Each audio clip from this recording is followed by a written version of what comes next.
Dios se le bendiga a todos los hermanos y amigos que podrán escuchar y ver este video. Quiero compartir con ustedes una información de gran importancia. Nosotros predicamos mucho que la venida de Cristo está cerca, alertamos a las ciudadanías, queremos que las almas se salven, predicamos el Evangelio de Jesucristo, estamos dispuestos a sufrir por su causa a fin de predicar esta palabra para que la gente pueda entender y pueda buscar arrepentimiento a través de Cristo, puedan entregar su vida al Señor. Predicamos mucho este día, el día de la venida de Cristo, el día más anunciado, el día más esperado. La iglesia lo está esperando, nosotros como cristianos estamos esperando a Cristo y de eso estamos seguros, de que un día vendrá, porque sus palabras se van a cumplir. Pero hay una interrogante: ¿la iglesia está preparada para una persecución? Si la iglesia no está preparada para una persecución, entonces la iglesia carece de información. Este tema es un tema que trae mucha controversia, el hablar de una persecución, el hablar de algo que la iglesia va a sufrir. Muchos no aceptan la realidad y muchos creen que la iglesia se irá, Jesús vendrá por su pueblo y la tomará y se la llevará. En realidad no es así. Nosotros tenemos que tratar de entender la palabra como se nos la escribieron, como se nos enseñó correctamente. Hace muchos años yo aprendí que la iglesia no va a pasar por la gran tribulación, y esto muchas personas lo saben y, muchos están seguros de que sí, que la iglesia no va a pasar por la gran tribulación, porque eso fue lo que le enseñaron, eso fue lo que aprendieron. Yo he estado escudriñando la venida de Cristo, he estado escudriñando las escrituras, porque a esto me llamó Dios. Le voy a decir esto: los ministerios de este tiempo están buscando fama a través de las redes, están buscando like, están buscando seguidores. Con esto que voy a compartir con ustedes, no estoy buscando like, no quiero like de nadie, no quiero seguidores tampoco, porque entiendo que la persona debe seguir a Cristo. Pero sí quiero enseñarle lo que he aprendido a través de las escrituras. En el mejor instituto estudié, que es la verdadera interpretación de las escrituras a través del Espíritu Santo. Los institutos son buenos porque dotan de conocimiento, pero en realidad no enseñan como enseña Dios, como enseña el Espíritu Santo. En un instituto hay maestros que enseñan lo que aprendieron, y si aprendieron errores van a enseñar. Pero en este momento quiero compartir con ustedes algo. Nosotros escuchamos a los hombres hablar, le creemos a los hombres las palabras que predican, y muchas veces somos imitadores de predicadores, de evangelistas, de maestros. Imitamos las cosas que escuchamos y quizás sin analizar, quizás sin investigar si las cosas que enseñaron o predicaron son ciertas. Yo quiero compartir con ustedes una porción de la palabra en el libro de Daniel. El libro de Daniel, en el capítulo 12, hay una profecía aquí. Dice en el libro de Daniel, capítulo 12: en aquel tiempo se levantará Miguel, el gran príncipe que está de parte de los hijos de tu pueblo, y será tiempo de angustia, cual nunca fue desde que hubo gente hasta entonces. Pero en aquel tiempo será libertado tu pueblo, todo lo que se haya escrito en el libro. Esta profecía la escribió Daniel, y la Biblia registra que eso para el tiempo del fin. Eso es el encabezado que tiene las escrituras para el tiempo del fin. Esta profecía la dice que será un tiempo de angustia cual nunca lo ha visto jamás, ni lo volverás a suceder, porque será un tiempo exclusivo, un tiempo señalado. Entonces nosotros, eso está en el Antiguo Testamento, en el libro de Daniel, los profetas menores. Entonces aquí en el libro 24 de Mateo, Jesús está hablando con los discípulos porque los discípulos comenzaron a hacerle preguntas acerca del fin del mundo y de su venida. Entonces Jesús le explica varias cosas que han de suceder antes de su venida, antes de su regreso. Y en una de estas cosas, Él le dice así. Eso es de Mateo 24, capítulo 24, del verso 20 al 22. Dice: Orad pues que vuestra vida no sea invierno, ni en día de reposo, porque habrá entonces gran tribulación, cual no la ha habido desde el principio del mundo hasta ahora, ni la habrá. Y si aquellos días no fueran acortados, nadie sería salvo.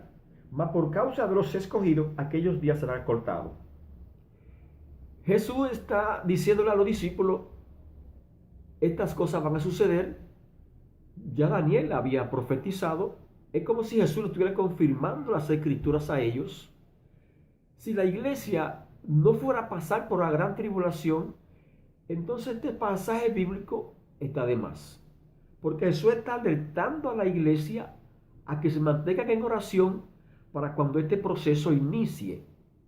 El proceso de la gran tribulación no es más que la última persecución de la iglesia. Será la prueba de fuego para el cristiano, donde se va a demostrar quiénes están siguiendo a Cristo de todo corazón y quiénes están dispuestos a dar su vida por la causa del Evangelio. Si estas escrituras están aquí en Mateo 24, ahí que habla de la señal antes del fin y antes de la venida de Cristo, debo recordar, hermano, hay una palabra muy expresada a través de los predicadores, hay una palabra que se pronuncia mucho a través de los evangelistas, y es la palabra rapto. Hace un tiempo yo tuve la oportunidad de entrar en este ámbito espiritual, de escudriñar las escrituras conforme al Espíritu Santo me la enseñara. Porque cuando tuve el llamado como cristiano, Dios me escogió y me llamó como predicador de los últimos tiempos. Entonces yo hice como un reto a Dios y le dije que quería conocer a Satanás. Porque si estoy llamado a predicar el Evangelio, me interesa saber dónde se mueve el enemigo y en qué ámbito se pasea.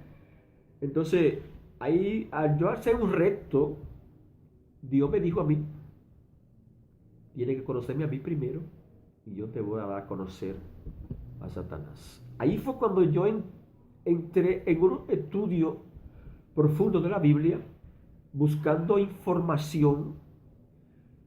Tuve que buscar dónde se movía Dios en todos los ámbitos, en el Antiguo Testamento, y luego en todos los ámbitos del Nuevo Testamento.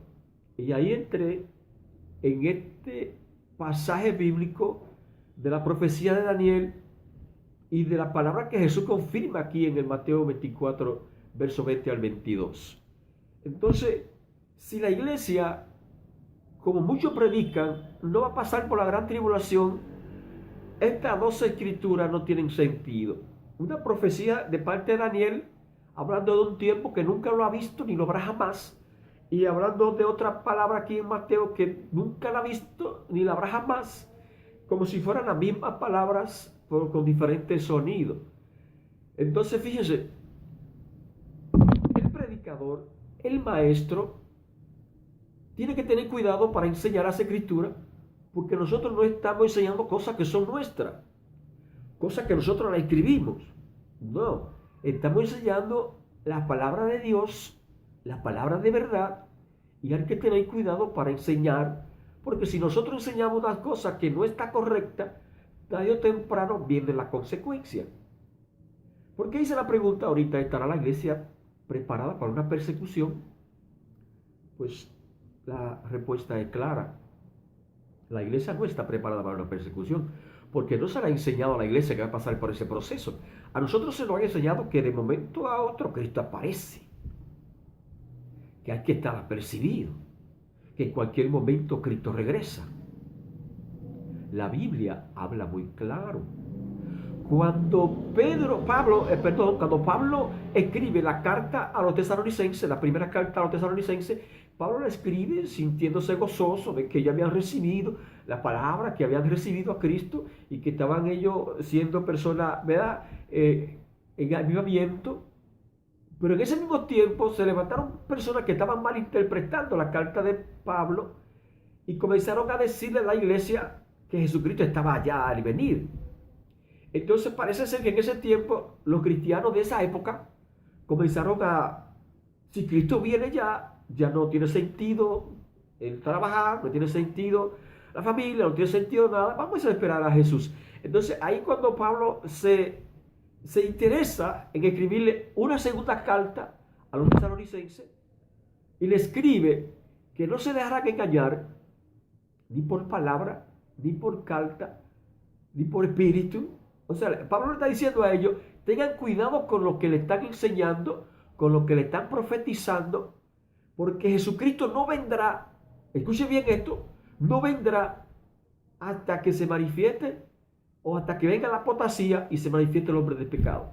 Hay dos puntos teológicos que Pablo aquí señala, que es la apostasía que tiene que estar antes de la venida de Cristo y es la manifestación del hombre de pecado, el hijo de perdición, así como la Biblia lo registra. Entonces, escuchen bien esto, si estas dos cosas tienen que suceder antes de su venida, eso indica que la iglesia va a pasar por un proceso difícil, porque miren la ignorancia de muchos que predican evadiendo este tema, que la iglesia no pasará por la gran tribulación, y este hijo de perdición que la Biblia aquí registra a través de la carta de Pablo a los tesalonicenses se refiere al anticristo que mucho se menciona. Y si es el anticristo el que se va a manifestar aquí, que Pablo dice, y si la iglesia no vas a estar aquí, ¿por qué le llamarían anticristo? Anticristo es aquel que se opone a lo que es de Cristo. Es aquel que se opone a lo que es de Dios. Porque Pablo así lo explica claro. El nombre del pecado es de perdición, que se opone en contra de todo lo que se llama Dios, sea objeto de culto. O sea que vendrá revelado en contra del cristianismo, en contra de la fe cristiana. Y si la iglesia no va a estar aquí, si la iglesia va a ser arrebatada antes de ese proceso, ¿por qué se le llama anticristo? Vamos a tratar de generar y a entrar en el entendimiento claro a través del Espíritu Santo. Y la palabra que le mencioné ahorita, que es muy usada por muchos predicadores, que es la palabra rapto, que hace un tiempo me tuve la oportunidad de escudriñar esto y como estaba escudriñando acerca de la venida de Cristo, la segunda venida de Cristo, porque han desversado esta palabra, están diciendo como que Jesús va a venir y va a haber un arrebatamiento y que luego es que Jesús viene de la segunda venida. O sea, están separando el arrebatamiento de la segunda venida de Cristo. Y la segunda venida de Cristo no es más que el arrebatamiento. Eso es lo que Mateo 24, 29 señala. Entonces, fíjese, la palabra rapto, que se usa mucho, muchos predicadores de renombre utilizan esta palabra predicando, no sé a dónde la encontraron, en qué Biblia la encontraron, porque en todas las traducciones que yo he podido escudriñar, esta palabra no existe. Ninguno de los que tuvieron la oportunidad de hacer traducciones de la Biblia pudieron emplear esta palabra en ninguno de los pasajes bíblicos, la palabra rapto.